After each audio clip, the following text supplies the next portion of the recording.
Pentecostal and Presbyterian, and make us all one family tonight. Amen? One family worshiping one God, one King in heaven. We are one tonight. Experience that. You know, sometimes we forget that we're one, and throughout the centuries, the church has had to come up with ways to remind one another that we are all one family. One of those is a prayer. You know it. People from every tribe and every tongue and every century have prayed this prayer. The very earliest Christians prayed this prayer 3 times a day, morning, noon, and evening, just to remind themselves, no matter what things set us apart, our one King and our one kingdom brings us together as one. So tonight, church, let's pray this prayer together with one voice to our one God, our one King. Our Father. Our Father. Heaven. Hallowed be your name. Your kingdom come. Your will be done on earth as it is in heaven. Give us this day our daily bread. And forgive us our debts as we forgive our debtors. Lead us not into temptation, but deliver us from evil. For yours is the kingdom and the power and the glory forever and ever. The church said, Amen. I've seen the kingdom come.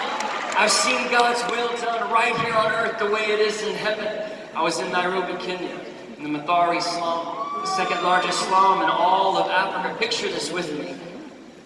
2 million people crammed into just 3 square miles of rusting corrugated.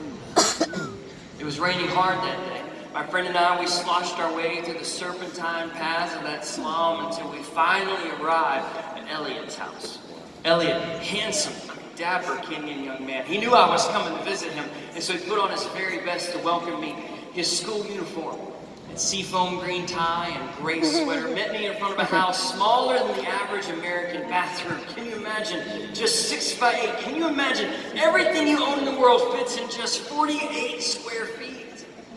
That house was so small, and it just didn't add up with that big smile of his. I must have looked very confused, which I look a lot, right? So before he let me in his house, he put his hand on my shoulder and he explained in simple words I could understand. He said, yes, my house is very small, but my God is very big.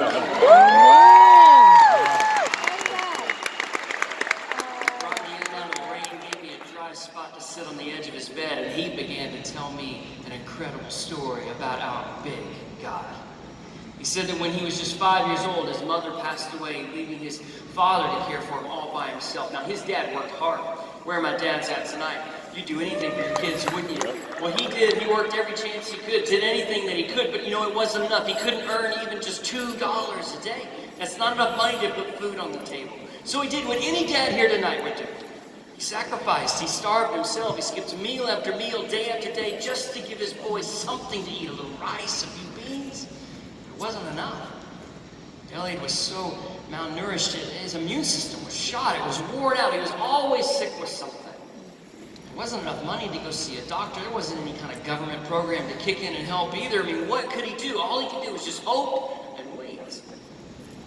Now, if you're born into what we call poverty here, and I know we've got it, I've seen it, you have too. If you're born into what we call poverty here, though, you at least have the hope of public school. Do we have any school teachers in the house tonight, administrators, principals, you folks? Hey, I wish you got paid like the heroes and saints that you are. People don't understand how important you are. You're the front edge of the kingdom. I don't think people realize that. See, for really not enough money, you put up with us jokers year after year after year, right? And for very little, you just pour knowledge into us over and over again until finally we reach the finish line. And then you hand us this amazing, miraculous piece of paper called a diploma that unlocks a world of options and possibilities so we can give our children hopefully a better life than the one we were born into. I mean, that's possible here. But not in Kenya, not in so much of the world where public school has to be paid for like a private school. You gotta buy books and a backpack and pay fees to those teachers and meals and shoes and a uniform. And let me just ask you parents, I mean, how on earth, if this was you, if you can't even afford to put bread on a plate, how can you afford to put books in a bag? It was a hopeless situation. It seemed that Elliot would never break free. till our big God sent someone to knock on the door. Standing at the door that day was a pastor from a church right there inside the slum. Now, Elliot remembers the day well. He was 7. He said that this preacher was so loud and big, he made the craziest promises. I mean, there's no way anyone could do the stuff he said he would do. He looked Elliot in the eyes and he told him, you're not going to go to bed hungry anymore, but every day you're going to have something good to eat. He told him if he got sick with a toothache, a stomach ache, or something really life-threatening, that there would be doctors and dentists and nurses and counselors to put him back together again. He promised him he could go to school, he could learn to read and write and add and subtract. He never got to do that before. And the books and the backpack and the fees, hey, it's all going to be taken care of. He said, not only that, not only will you go to school, but after school, we're going to teach you some stuff. Yeah, you're going to learn how to build things with your hands out of wood or steel or work on computers. Maybe you'll even fix those too. But someday when you graduate, you'll graduate into work. You'll be able to give your children a better life than the one you were born into. Poverty ends with you, he promised. But that's not the craziest and the hardest to believe promise that preacher made that day. He saved that for last. Now listen, this is a promise that's not just for Elliot, it's for every one of us. And some of us limped in here tonight desperate to hear this promise. So listen, it's for you too. That preacher got down real low so you looked Elliot right in the eyes and he said, son, God sees you.